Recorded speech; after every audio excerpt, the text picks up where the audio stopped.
Hola, ¿qué tal? ¿Cómo están? Los estamos acompañando como cada semana en Campus USACH por la 94.5 en FM, también con quienes nos ven en nuestro canal de YouTube. Les damos la bienvenida para llevar adelante el programa del día de hoy, que sin duda va a estar marcado por la jornada electoral que estuvimos viviendo el día de ayer con resultados sorpresivos, sin ir más lejos, en la presidencial. También importante ir revisando lo que nos deja la elección parlamentaria. Y bueno, van a ser distintas temáticas que vamos a estar abordando el día de hoy junto a uno de nuestros panelistas, René Jara, que ya está conectado con nosotros. Norma Muñoz no pudo estar con nosotros en esta oportunidad ahí por algunas situaciones personales que esperemos vaya solucionando. Y ya dispuestos entonces, René, a entrar en los diferentes temas que van a marcar de seguro toda la semana, las conversaciones que también de seguro van a ir surgiendo respecto a los partidos políticos, a las coaliciones, referente a quienes llegan entonces a la segunda vuelta el próximo 19 de diciembre.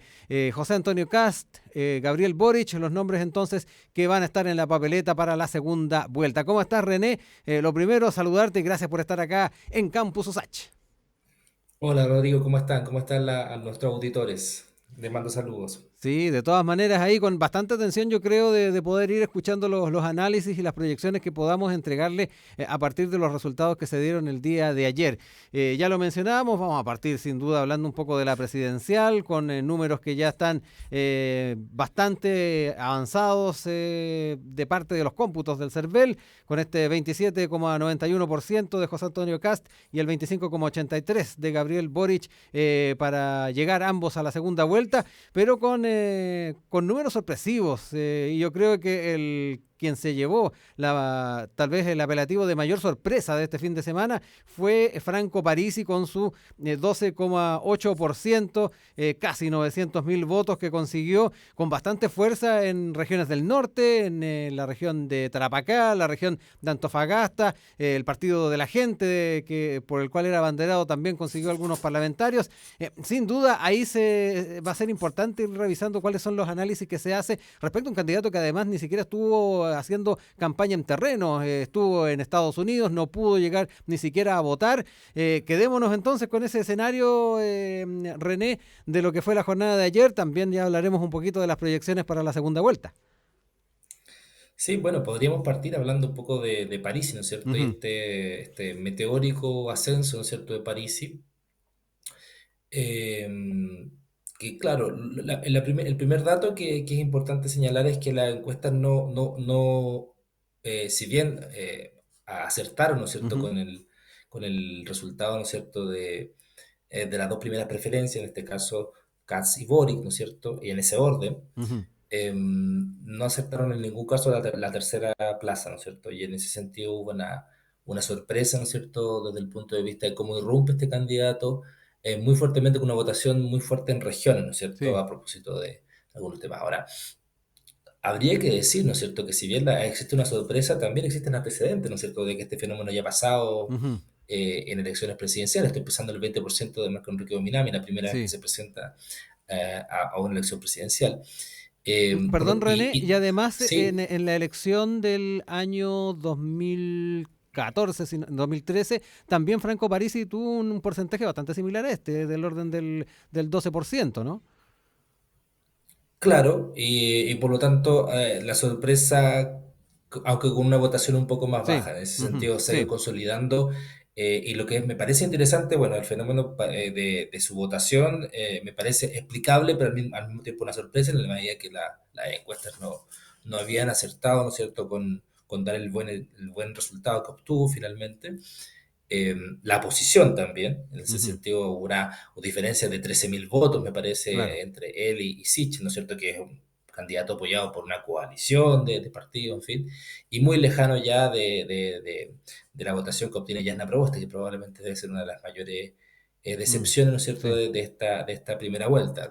Está muy lejos de lo que ella misma proyectaba, de lo que sus partidos proyectaban, y muy lejos también de la votación de su partido mismo, o sea, Ujú, de la representación que obtuvo en términos de core y de alcalde. Entonces, ahí hay una pérdida.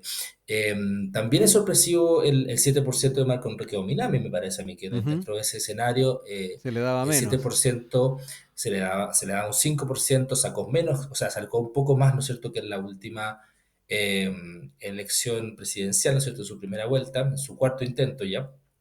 Y por lo mismo va a tener una posición muy interesante de pivote, ¿no es cierto?, en Sí. esta segunda vuelta. Entonces, me parece que ahí hay un punto importante. Ahora, lo que me parece que todavía no se ha dicho en el fondo es, y que por ahí es importante eh, hacérselo ver o compartírselo a la audiencia, es que el fenómeno, ¿no es cierto?, que representa Franco Parisi es un fenómeno que ha sido relativamente estudiado en otras partes del mundo y que recibe el nombre de los partidos digitales, the Digital Party, ¿no es cierto? Ujú, Y es un fenómeno que nosotros lo podemos constatar en varias democracias hace por lo menos unos 15 20 años, ¿no es cierto? El primer partido que surgió de esta manera y que justamente levantó todo este tema de la digitalización, de los candidatos a ajá. distancia, eh, fue el fenómeno del Partido Pirata, el Ah, año sí. 2006, que surge en Suecia, ¿no es cierto? Y que después se va a ir difundiendo como una experiencia un poco más transnacional, ¿no es cierto?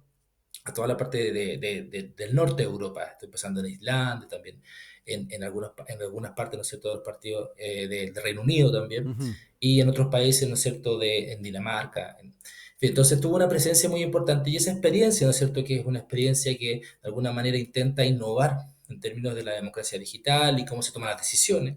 Lo digo a propósito, ¿no es cierto?, de lo que ujú. acaba de anunciar, ¿no es cierto?, Franco Parisi, de cómo se va a resolver el Sí. apoyo, ¿no es cierto?, en la segunda votación, que eso va a ser por un plebiscito digital.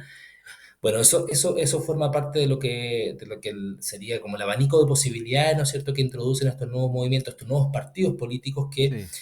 eh, que funcionan esencialmente a partir de una orgánica que está construida, ¿no es cierto?, a partir de prácticas digitales. Y en ese Mm, sentido me parece que habría que mirar muy bien, por supuesto, la notoriedad, ¿no es cierto?, que asume el candidato Parisi como representante del partido de la gente, pero sobre todo, y a mí me parece más interesante eso, el alcance ujú. que tienen a nivel territorial. Estoy Sí. pensando en los 7 diputados, hasta ayer me quedé en los 7, quizás se debe haber ajustado un poco más ese número, pero eran 7 diputadas, diputados que había elegido el partido de la gente. Y eso es quizás el dato más importante. O sea, Ujú, son una fuerza política al interior de la Cámara de Diputados que va a tener un rol muy importante. A diferencia de Meo, y con esto ya termino el análisis entre, ¿no ujú. es cierto?, la novedad de París y su comparación, ¿no es cierto?, con Marco Enrique Dominami, me parece a mí que el éxito, ¿no es cierto?, del Partido de la Gente es mucho más estable en el sentido de que va a poder proyectarse a 4 años, como es lo que duran los periodos, ¿no es cierto?, de diputados, y va a tener, ¿no es cierto?, y va a vehicularizar una voz mucho más importante, cosa que Marco Enrique Dominami no logra hacer cuando él forma su partido, el Partido Progresista, Ujú. y no logra tener una representación parlamentaria importante. En este caso son 7, 7, 6 quizás, no sé todavía cómo se ajustan las cifras, pero si fueran 6 incluso ya es una representación Mm, importante y van a jugar un rol sí. importante El dato que en la tengo son Cámara de Diputados. seis. Seis del Partido de la Claro, Gente. Mm, entonces eso se ha ido ajustando un poco, pero es una muy buena sí. representación. Y parte, ¿no es cierto?, de la votación de Franco Parisi, muy importantemente, son justamente esas mismas Ujú, candidaturas quienes apoyaron territorialmente lo que el sí. candidato hacía a distancia. Mm. Oye, René, al principio nos decías que, o tratando de buscar las explicaciones, tal vez hay algunas ideas fuerzas que podrían también dar alguna luz de qué fue lo que movió a muchos electores a preferir la figura de Franco Parisi. Y en ese sentido es también importante ver qué es la lectura que tienen que hacer tanto los comandos de José Antonio Cast como Gabriel Boric a la hora de tratar de conquistar ese electorado. Un electorado que pareciera tiene también marcos de referencia a la hora de elegir sus alternativas electorales distintas a las tradicionales. ¿Por dónde va también ese camino, René, a la hora tal vez de ir orientando un poco a la ciudadanía de cuáles también van a ser las opciones que tomen los comandos de ambos candidatos en segunda vuelta? Bueno, de lo que yo he podido escuchar, ¿no es cierto?, Ujú. de las entrevistas y discursos, ¿no es cierto?, de los candidatos, en el fondo, los dos candidatos que pasan a segunda vuelta, hay una preocupación importante por el voto rural, en comparación con el voto urbano. De hecho, el dato, ¿no es cierto?, de la corrección, porque al principio Sí. era bastante la distancia, ¿no es cierto?, que separaba a Boris de Kass, el dato de la corrección, ¿no es cierto?, cuando se van incorporando las mesas y la votación de la región metropolitana, justamente te habla muy bien, ¿no es Ujú. cierto?, dónde estuvieron concentradas las votaciones de Kast y Boric. Kast tuvo una muy buena votación en regiones, a diferencia de lo que esperaba Boric, Exacto. que es un candidato que viene de regiones, que viene de Magallanes, y que Mm. comporta, ¿no es cierto?, en su discurso un fuerte discurso de una fuerte, digamos así, iniciativa de regionalización. Ahora, eso no le valió, ¿no es cierto?, y le parece Ujú. no haber sido tan percibido porque parece ser que los problemas de las regiones son otros, y eso es muy interesante. Y la mala noticia, ¿no es cierto?, para Boric es que la candidata que se supone que iba a levantar un voto muy fuerte, ¿no es cierto?, en regiones, que era Yanna Proboste, que es su Ujú. posible aliada en segunda vuelta, no obtuvo un buen resultado en regiones. Por lo tanto, ahí hay una brecha que en las palabras del propio candidato se dejaba ver, ¿no es cierto?, después de los resultados, ¿no es cierto?, que hay una preocupación de por qué fue tan magro Ujú. el resultado, ¿no es cierto?, en regiones.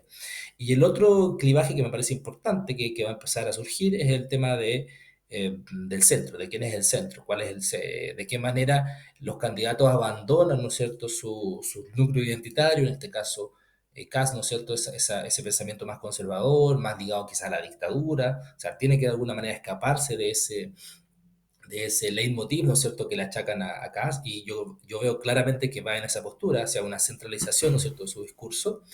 Y en el caso de Boric, la mochila que carga básicamente es la mochila de estar muy asociado, ¿no es cierto?, con el Partido Comunista Ujú. y todos los demonios, ¿no es cierto?, que se levantan a propósito de las prácticas, ¿no es cierto?, y la relevancia que está asumiendo el Partido Comunista, que hoy día entra al Senado, ¿no es cierto?, con, dos, Exacto. con, dos, con Claudia Pascual Y Daniel y, Núñez. y Daniel Núñez, exactamente. Ujú. Entonces, son las dos identidades a las cuales probablemente en la segunda vuelta van a tener que renunciar o reivindicar, porque claro, al mismo tiempo que uno renuncia a esa identidad o renuncia parcialmente a esa identidad, seguramente se puede perder, ¿no es cierto?, ese voto más duro. Entonces, hay una difícil elección que va a cruzar, ¿no es cierto?, ambas candidaturas. Ujú. Por esa misma línea también, René, hay que recordar que en las alocuciones que hicieron ambos candidatos, de todas maneras se hizo un guiño al centro, se habló del conversar con o acercar posiciones, por ejemplo, con la democracia cristiana, o más que nada con Yasna Proboste y los sectores de la ex concertación. Tal vez los dos candidatos saben que ahí también hay una posibilidad de tratar de atraer agua a su molino. Claro.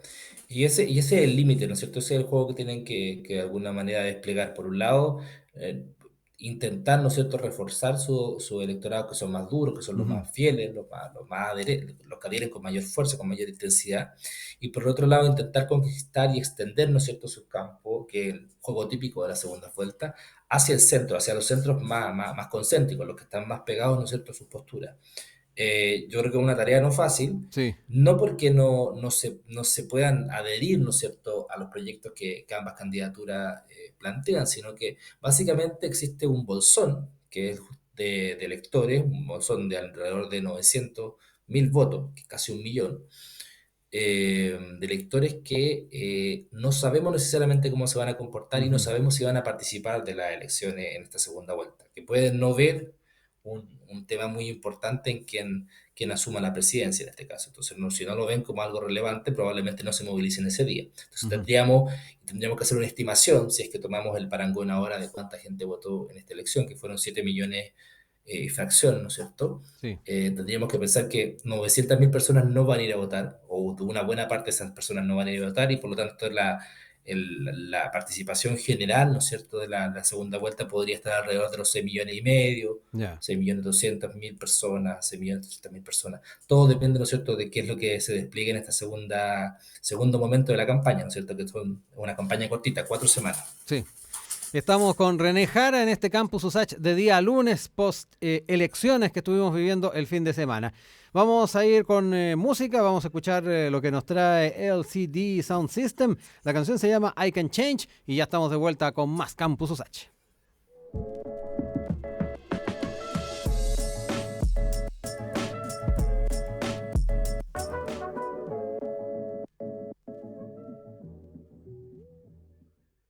De nuevo con ustedes como cada semana, en este caso día lunes en Campus USACH por la 94.5 y también por nuestro canal de YouTube. Hoy día conversando con René Jara, haciendo los balances, los análisis de lo que fue la elección de este fin de semana. Mirando también en torno a las alianzas que eventualmente se puedan ir formando en la segunda vuelta, René, y tomando un poco el elemento del que tú aludías, este voto regional, tal vez un electorado que no se sintió apelado por parte de las candidaturas que llegaron a segunda vuelta.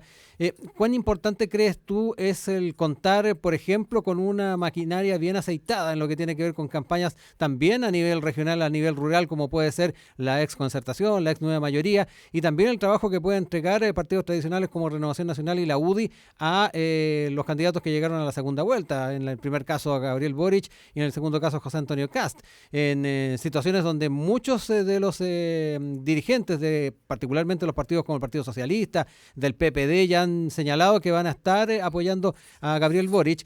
Saber si esto puede hacer un cambio de lo que es la forma de hacer campaña, donde también el trabajo territorial para el Frente Amplio siempre ha sido un poco más dificultoso en regiones donde tal vez no tienen el mismo poderío que puede tener en la región metropolitana o la región de Valparaíso. Sabemos que hay una maquinaria bastante más aceitada en partidos que están desde la década de los 90 desarrollando campañas con cierta periodicidad. Sí, a mí me parece que ese es un factor central, ¿no es cierto? Cómo se va a desplegar la campaña a nivel territorial, pero también me parece que lo que surge como mensaje ayer, como una manifestación, una expresión, ¿no es cierto?, de las cuestiones, de los temas que están importándole a la gente. Creo que también ahí hay un tema, hay una demanda que recoger. Estoy pensando, por ejemplo, en el conflicto de la Araucanía. Creo que ese es un Uh-huh. tema central al cual no se puede aludir de manera lateral. Hoy día hay que tomar una postura, y una postura que ojalá movilice y concite, ¿no es cierto?, la aprobación de esos territorios que se están sintiendo muy comprometidos, ¿no es cierto?, en este caso por la violencia. También creo que hay un tema o sea, hay temas que son, digamos así, cautivos de los candidatos, por ejemplo, el Uh-huh. tema de toda la movilización por el cambio climático, las movilizaciones por temas medioambientales, que son, digamos así, un territorio muy fértil para la candidatura de Boric. Pero está todo el tema de lo rural, que no Sí. aparece el campo, ¿no es cierto? La, Sí. la actividad agrícola, cómo se llega, ¿no es cierto? Cómo se llega a esos electores que aparte tienen una visión conservadora, ¿no es cierto?, de lo que debiera pasar en Uh-huh. Chile. Y también está el tema de la convención, cómo se va a dialogar, cómo van a dialogar estos dos candidatos con la convención. Ayer Boris hacía un punto fuerte, ¿no es cierto?, sobre de qué manera ellos quieren defender, ¿no es cierto?, lo que está haciendo la Convención Constitucional.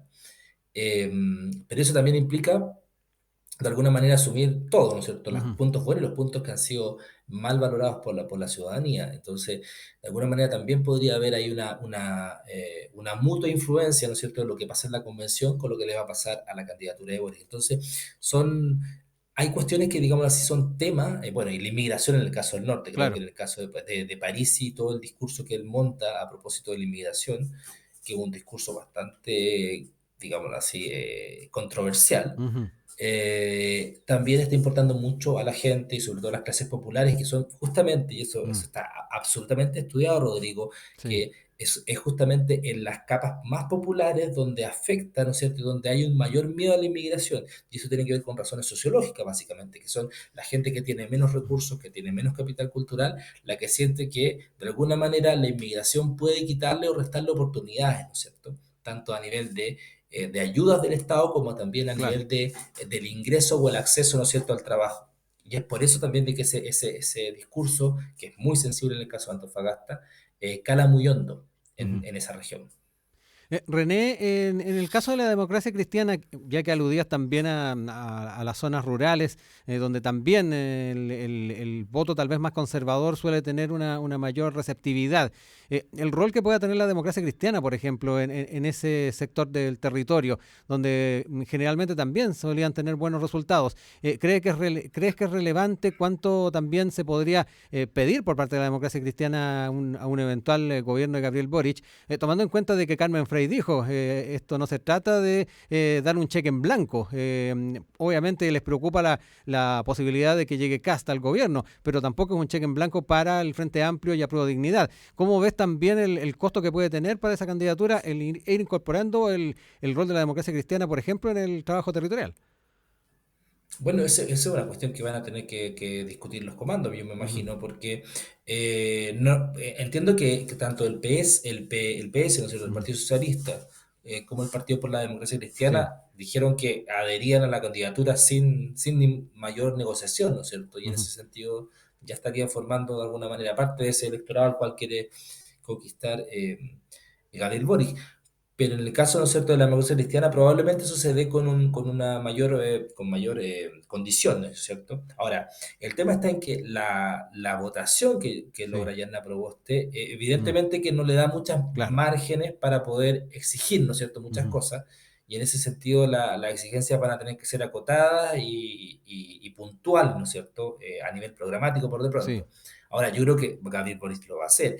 Y del otro lado, ¿no es cierto? Cuando Ujú. uno mira la candidatura de José Antonio Kast, yo creo que él en su discurso de ayer de alguna manera deja abierta todas esas puertas. O sea, él dice, bueno, nosotros queremos ir a conversar con el Partido de la Gente, queremos incluso ir a conversar Sí. con Yanna Proboste. Ujú. Entonces, en ese sentido, él está haciendo una jugada muy fuerte, muy amplia, y desde ese punto de vista se posiciona muy bien, en el fondo, como primera preferencia. No olvidemos que desde un punto de vista psicológico, quien gana la primera vuelta naturalmente, o lo que ha sido más o menos la experiencia, ¿no es cierto?, en las últimas elecciones, quien gana la primera vuelta en general se impone también en la segunda vuelta como candidato, ¿no Sí. es cierto?, y como presidenciable. En ese sentido, él toma el campo y trata de abarcar lo máximo posible. Sí. Ahora, eso nuevamente tiene costo, ¿ah? Tanto Ujú. para Kass como para Boris, porque de alguna manera significa desdecirse un poco de su Sí. programa. Bueno, el costo que puede tener también escuchar a la UDI o Renovación Nacional para esta segunda vuelta, donde tal vez el discurso va a ir un poquito más suavizado, más matizado, a propósito de las posiciones, por ejemplo, que han tenido Renovación Nacional referente a la contingencia, donde ha sido tal vez menos extremo a la hora de ir pensando en algunas de las políticas que se podrían llevar adelante. Ujú. Ahora, para ser franco, cuando uno mira hacia atrás, ¿no es cierto?, las Ujú. declaraciones de Kass, incluso las declaraciones que se produjeron antes y previo, ¿no es cierto?, al último debate, uno veía ya una suavización o una moderación de su discurso. Entonces, básicamente, esa misma línea la que uno podría pensar, ¿no es cierto?, que va a continuar eh, haciendo Kass, ¿no es cierto?, en la medida en que donde tiene que ganar, ¿no es cierto?, adelante es justamente en las posiciones moderadas y en los apoyos de los partidos, que yo creo que van a estar. En el caso de la derecha veo una cierta cohesión y los resultados que obtiene ayer la derecha Ujú. son bastante positivos si uno los compara, ¿no es Sí. cierto?, los partidos de centro-derecha, estoy pensando, han sido bastante positivos en comparación, ¿no es cierto?, con lo que sucedió en las últimas dos elecciones, la constituyente, ¿no es Ujú. cierto?, y la gobernadora. Entonces, en ese sentido queda un muy buen piso, un muy buen Mm. ambiente, ¿no es cierto? Había un muy buen ánimo, ¿no es cierto?, en la declaración hoy día, tanto del Senado, ¿no es cierto?, que por primera vez, ¿no es cierto?, tienen mayoría, eh, y también, ¿no es cierto?, de lo que sucedió en algunos distritos en términos de Claro. diputados. Entonces, desde ese punto de vista, hay un buen piso sobre el cual plantear una alianza, hay buenos resultados, y por lo tanto, yo creo que si uno hace un ejercicio retrospectivo y piensa cómo se pensaba la derecha después de la elección de constituyente, y el bajo apoyo que tenía el presidente, hoy día el escenario es Ujú. mucho más promisorio para ellos, y por supuesto eso va a ayudar a que puedan negociar y puedan llegar a acuerdos. Eh, perdón. René, hablemos un poquito también, no solamente de, el mensaje que puede dejar este electorado que se inclinó hacia ciertos candidatos, particularmente hemos hablado de quienes votaron por Franco Parisi, sino que también quedarnos con ese porcentaje que sigue sin votar, por sobre la mitad del padrón que sigue marginándose de estas elecciones, y particularmente cómo seguir tratando de leer esa ausencia. Hubo menos votos que en el plebiscito, ahí hay también un porcentaje que no estuvo participando de este evento eleccionario, pero frente a ello también es importante ver cómo se trata de llegar a ese sector de la población, pensando por ejemplo en Frente Amplio, pensando en la oposición, donde me da la impresión de donde deberían ir buscando algunas alternativas de poder encantar. Sí, bueno, una perspectiva para Mm. hacer eso, ¿no es cierto? Una de las hipótesis, son puras hipótesis, ¿no es Sí. cierto?, de trabajo, pero una de las hipótesis que se plantea en términos de campaña es trabajar justamente la cuestión agonística, ¿no es cierto? Ujú. Lo que sería, digamos así, un clivaje fuerte que movilice mucho a la población y que sienta, ¿no es cierto?, esa población que nos está movilizando de que la elección que se juega en la segunda vuelta es una elección crucial, es una Sí. elección civilizatoria, ¿no es cierto? Socialismo o barbarie, como se decía en algún momento. Eh, entonces, bueno, esa es una posibilidad, ¿no es cierto? O esta caricatura que se hace también entre fascismo y socialismo, cuál es el modelo que va a imponerse finalmente. Yo creo que esa estrategia tiene un cierto sentido, pero yo creo que es mucho más eficiente, ¿no es cierto?, pensar en una estrategia que vincule mucho más hacia el centro. Ahora, se puede vincular al centro sin perder identidad, por supuesto. Es una combinación de las dos Ujú. cosas, creo yo. Tiene que haber una conquista del centro sin una pérdida de identidad.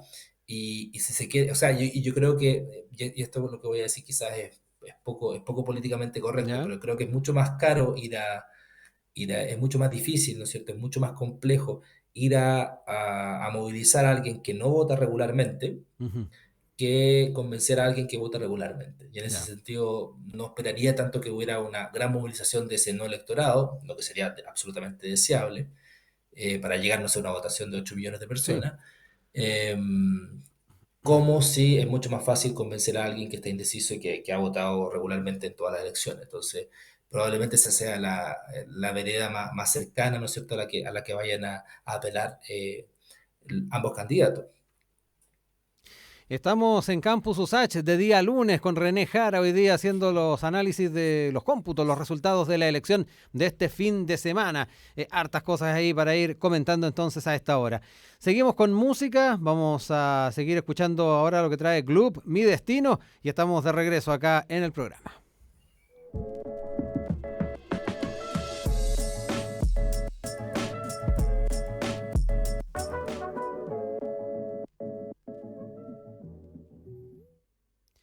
Ya estamos nuevamente con ustedes en un nuevo bloque de Campus Usach de día lunes por la 94.5 en FM y también con quienes nos siguen en nuestro canal de YouTube con la imagen del programa del día de hoy junto a René Jara en esta oportunidad. Oye, René, hablemos un poco también de la composición con la que quedó el Parlamento. Ya algo habíamos adelantado en bloques anteriores. Cambia bastante respecto, particularmente en los diputados, de lo que es la composición que tenemos actualmente en el Congreso. Quedémonos con eso porque tenemos dividido el Congreso casi a mitades, tanto el Senado como la Cámara de Diputados.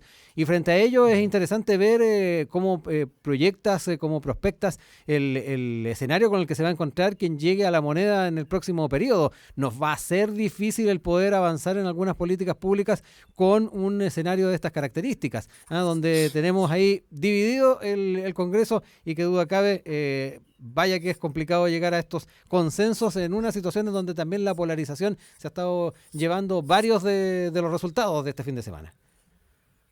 Bueno, sí, vamos a tener un Congreso dividido primero al nivel, ¿no es cierto?, político, ¿no es cierto?, una fragmentación importante, lo Ujú. que si yo tuviera que describir, ¿no es cierto?, caracterizar lo que se va a hacer por ejemplo, la Cámara de Diputados en el próximo periodo, va a ser una Cámara con un nivel de fragmentación muy importante, ¿no es cierto? Entonces eso significa que los acuerdos van a tener que ser muy transversales y que las mayorías van a ser volubles, ¿ya? Dependiendo de los temas sobre los Ujú. cuales se quiera legislar.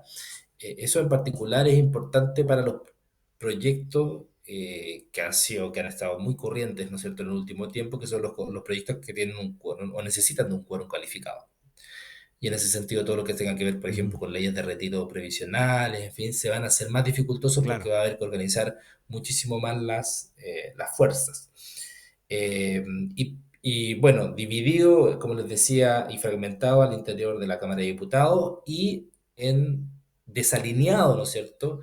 Cuando uno ve más allá de la Cámara de Diputados el Senado, ¿no es cierto? Ujú. El Senado no tiene la misma orientación que la Cámara de Diputados, y desde ese punto de vista es un dato emergente, un dato importante que hay que sacar del resultado de ayer, ¿no es cierto? La configuración final, ¿no es cierto?, de este Senado, que pasa de tener 43 senadoras, senadores a 50, Ujú. Bueno, eso terminó generando una dinámica de 25, casi 25, ¿no es cierto?, de empate entre el oficialismo y la oposición, Ujú. con dos senadores independientes, entre ellas la Exactamente. primera mayoría, que es Fabiola Campillay, por la región metropolitana, y que creemos podría tender a votar en bloque, ¿no es cierto?, con los otros bloques. No obstante, tampoco sabemos de qué manera va a ejercer su independencia Ujú. en ese caso, porque ella es electa como independiente. Entonces, lo más probable es que se produzcan muchos conflictos entre lo que piensa y lo que quiere legislar la Cámara de Diputados y lo que piensa y quiere legislar o acepta legislar, ¿no es cierto?, como Cámara de segundo grado, el Senado. Entonces, ahí se va a producir un conflicto probablemente muy, muy relevante de intereses, ¿no es cierto?, entre qué es lo que quiere hacer los diputados y qué es lo que les permiten hacer los senadores. Sí. Y eso va a ser una fuente de conflicto mayor. Lo otro interesante también, y lo mencionabas en algún momento de los anteriores bloques, René, es qué va a pasar también con el trabajo de la Convención Constitucional en los diferentes escenarios que se vayan configurando. Mucho temor ha generado en algunos lo que puede ocurrir si es que José Antonio Cast llega a la presidencia. Él ha sido bastante claro en algunas entrevistas de que va a dejar trabajar obviamente la convención y habrá que ver qué pasa cuando se tenga el plebiscito de salida. Pero él no ha mostrado ninguna actitud de querer interferir, al menos lo ha planteado en entrevistas. Pero frente a ello también es importante, René, ir viendo las alternativas que se barajan en una convención que ha estado viendo posibilidades de cambiar, por ejemplo, el sistema o el poder legislativo, dejar una sola cámara. No ha sido pocos los que también han planteado tal vez acotar el periodo presidencial. Ahí va a ser también un tema no menor la posición que tome cada uno de quienes están en segunda vuelta, si es que llegan a ser presidentes en un escenario de convención constitucional y donde sin duda se pueden ver afectados en lo que es, por ejemplo, el periodo presidencial, por citar un tema. Sí, bueno, es interesante ver la forma en que van a dialogar los poderes constituidos con los poderes constituyentes, ¿no es cierto? Que van a hacer Ujú. la proyección, ¿no es cierto?, de lo que va a ser, ¿no es cierto?, el modelo de desarrollo político del país en los próximos, ojalá, 20, 30 años. El primer dato que me parece interesante es que yo creo que el presidente nunca debiera ponerse, Ujú. porque de alguna manera la convención es una cuestión que fue el fruto de un acuerdo muy amplio, ¿no es cierto? Ujú.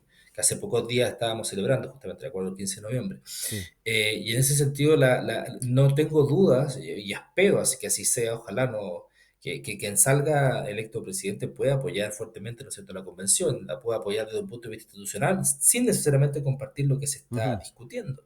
Eso me parece que es como el grado cero de la discusión y creo que desde ahí se tiene que partir la discusión.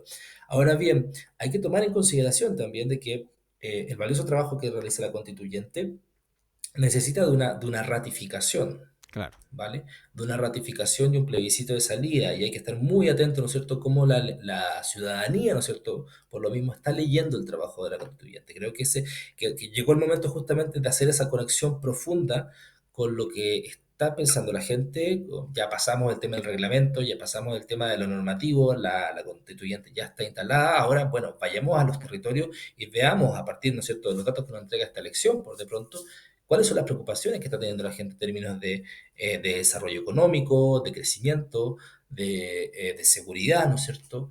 Del tratamiento de la violencia, de la desigualdad, por supuesto, también. Entonces, la migración, cómo gestionamos, ¿no es cierto?, estos deseos que son de un Chile plurinacional, en fin. Pero a la vista también de lo que está pasando en la gente. ¿Por qué?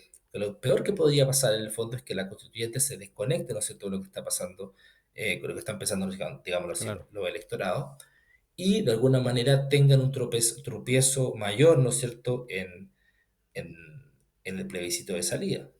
Desde ese punto de vista hay que seguir muy de cerca y creo que viene un nuevo momento político de la Ujú. constituyente, que es justamente esa conexión más profunda con Chile, más profunda con los electores y bueno, esperamos que lo territorial y desde el punto de vista, ¿no es cierto?, de la diversidad de personas, ¿no es cierto?, que están representadas en la constituyente, bueno, se pueda generar ese diálogo fructífero para que de alguna manera no se produzca una colisión, ¿no es cierto?, de poderes entre lo que sería el nuevo Chile, el Chile que se está Sí. construyendo a partir de la nueva constitución y las autoridades entrantes. Ujú.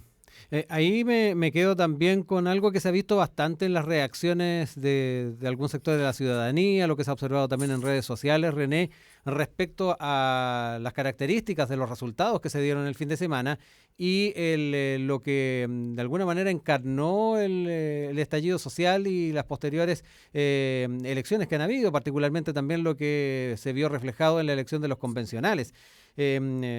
Quiero traer a colación también una columna que salió en La Tercera el día de hoy de Paula Escobar, donde titula Cast, Parisi y el bofetón a las mujeres, donde ahí también alude a la situación que se da entonces con la ubicación de estos dos candidatos en los primeros lugares en la votación del día de ayer, a pesar de las posiciones que han asumido. Escobar dice un ultraconservador de derecha que ve el feminismo, ve en el feminismo una ideología que debe ser perseguida y que un candidato zombie, dice, a propósito de la similitud con zombie, que ejerce la violencia económica psicológica que implica no pagar los alimentos de sus hijos, estén en primer y tercer lugar. Es inentendible en un país donde la lucha por los derechos de las mujeres parecía haberse transversalizado entre grupos y tendencias políticas variadas y diversas. Esto por citarte uno de los temas que estuvieron como banderas de lucha en el marco del estallido social y que fueron acogidos en lo que fueron las posturas y los planteamientos de muchas y muchas constituyentes. Me quedo con eso. ¿Ah? ¿Te hizo también ruido ese tipo de elementos que muchas de esas Bueno, banderas no sean replicadas tal vez en lo que se votó el fin de semana? bueno, a mí por supuesto, en el Mm, fondo, a mí por supuesto y a todo mi entorno, o sea, son cosas que a mí me revueltan, me producen urticaria, pero hay que preguntarse por qué la ujú, gente no está conectando con eso. El cambio cultural es un cambio lento, es un cambio muy difícil, ¿no es cierto?, de decretar por ley. Entonces, lo que tenemos que preguntarnos, bueno, ¿qué tan expandidas, ¿no es cierto?, están esas concepciones que a nosotros nos parecen aberrantes mm, y que de alguna manera hemos hecho esfuerzos como sociedad, como universidad, incluso por implantar estos sentidos comunes, que son básicamente no a los temas de violencia, la igualdad de oportunidades, en fin, que son temas de base para el desarrollo democrático. Bueno, pero parece ser que hay gente que todavía no entiende la importancia de eso. Entonces, hay una preocupación ahí en tema de educación, de por qué esos discursos no están, o sea, por qué esos discursos se están volviendo de nicho, o parecieran volverse de nicho cuando debieran ser el sentido común sobre el cual se establece cualquier tipo de moral y de ética en política. ujú. Yo creo que es un tema, o sea, así ese tema, pero también otros temas, ¿no es cierto? La Claro. inmigración, cómo vamos a administrar, ¿no es cierto? Un problema de la sociedad, ¿no es cierto? Y cómo acoge, ¿no es cierto?, a personas que vienen desde el exterior, desde los países limítrofes, y que vienen a insertarse con un legítimo derecho de Sí. querer insertarse en una sociedad para tener una mejor calidad de vida. Entonces, Y donde la creo propuesta que, en alguna oportunidad era poner zanjas, que eso también yo creo que llama la atención a muchos. bueno, pero pareciera ser de que Mm, esos discursos o esas declaraciones no ujú, están filtrando, o sea, no ujú, están siendo importantes. Pareciera ser incluso que los temas de programa no están siendo importantes. Entonces, cuidado, que una de las cosas que debiera preocuparnos justamente es cómo está leyendo la población más allá de lo que le interesa, ¿no es cierto?, a las élites, ¿no es cierto?, sociales y culturales de Chile, que parecen tener un foco fundamental o varios focos que son muy de nicho, y qué es lo que está pasando, digamos así, en el Chile profundo. ujú. ¿Dónde está ese Chile profundo? Sí. Ese es el que habló de alguna manera ayer. Y por ahí también está el tema de la manera en que se entrega el mensaje por parte de los candidatos. Me pongo a pensar particularmente a la oposición, que tal vez el lenguaje o al electorado al que habitualmente se apunta va a tener que ampliarse entonces en lo que tiene que ver con el abanico y la forma en que se expresa, ¿no? Por supuesto, o sea, hay un tema de lenguaje, hay un tema de los temas, ¿no es cierto?, que son de interés. Tiene que ser, o sea, lo que hemos dicho en varias ocasiones, Santiago no es Chile, por supuesto, Ujú, la región metropolitana no es Chile, y sobre todo Santiago no es Ñuñoa, Providencia y Las Condes, o sea, ujú, es mucho más diverso. eh, Hay muchos dramas que se viven a nivel regional que no están siendo reflejados, ¿no es cierto?, en los discursos mayoritarios, en los discursos hegemónicos, tanto del candidato Kass ujú. como también del candidato Boric.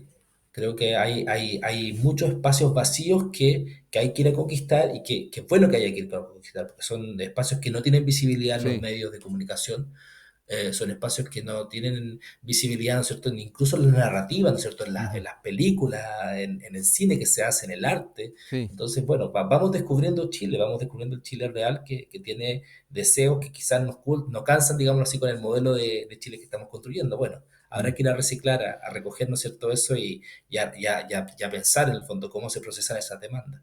En todo caso, René, y se ha hablado en más de una oportunidad que de repente las campañas están centrándose mucho en el electorado tuitero, en quienes están metidos en las redes sociales y o sea, dejado un poquito de lado lo que es tal vez la campaña que era tradicional en los años 90 y volvemos a lo que hablábamos anteriormente, ir a los territorios, hacer también ese trabajo de puerta a puerta y llegando tal vez a lugares donde actualmente no se está llegando y no se está escuchando la posición de cada uno de estos sectores de la población y que tal vez en la constituyente sí se pudo escuchar un poquito más a propósito de la diversidad que tuvo el electorado a la hora de buscar sus representantes.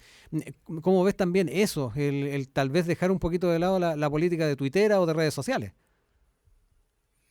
Bueno, sí, sería bien deseable porque, claro, porque hay una diferencia en términos de sesgo social importante, que eso lo sabemos también, Sí, está súper estudiado, el sesgo social que hay entre la gente que utiliza Twitter en términos de capital cultural, de orientación política, en fin, y lo que es la población, digámoslo así, concreta, real, ¿no es cierto?, de los países. Y eso está estudiado en todas partes del mundo y eso también se replica en Chile, ¿no es cierto? Hay diferencias y brechas importantes. Ahora, también está el tema de que de alguna manera esas personas hablan menos y tienen menos sí. visibilidad en los medios de comunicación. Y ese es un tema también de Mm. responsabilidad, ¿no es cierto? De cómo los medios de comunicación descubren, ¿no es cierto?, estas personas, estos electorados los descubren solamente en Claro. los días de Sí, votaciones, exacto. Sí. Y que eso pero, es lo pero, pero llamativo, por eso yo te traía a colación viven, de que ¿no? lo hemos tocado en más de una oportunidad y a pesar de eso se sigue tropezando con la misma piedra.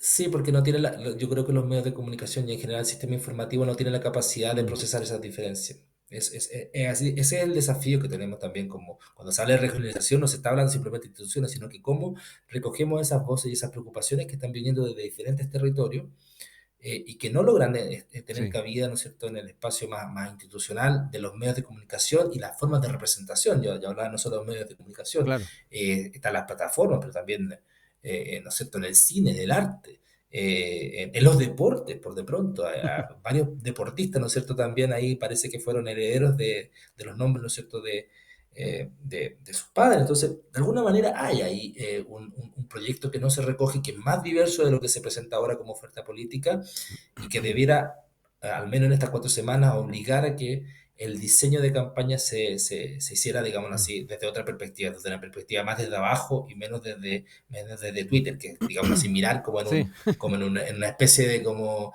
es, para ofrecer una metáfora, sería algo así como un dron, ¿no es cierto?, que está claro, mirando, ¿no es cierto?, 2 o 3 comunas, pero el dron hay que llevarlo quizás 3 o 4 kilómetros más arriba para que claro. ojalá vea todo el territorio.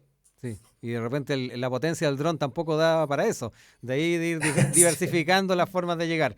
René, no me queda más que agradecer posibilidad. que hayas estado ahí con nosotros haciendo este análisis complicado a propósito de todas las aristas que hay de por medio, no solamente en la presidencial, también en la parlamentaria. El tema de los cores también lo tuvimos durante este fin de semana con también una diversidad importante. El Partido de la Gente también tuvo ahí presencia de cores. Así que importante entonces ver cómo lo proyectamos para estas próximas 4 semanas, donde nuevamente estaremos ahí, obviamente haciendo las proyecciones pertinentes. Que estén muy bien, René. Esperemos ahí que Norma también ya se nos una la próxima semana.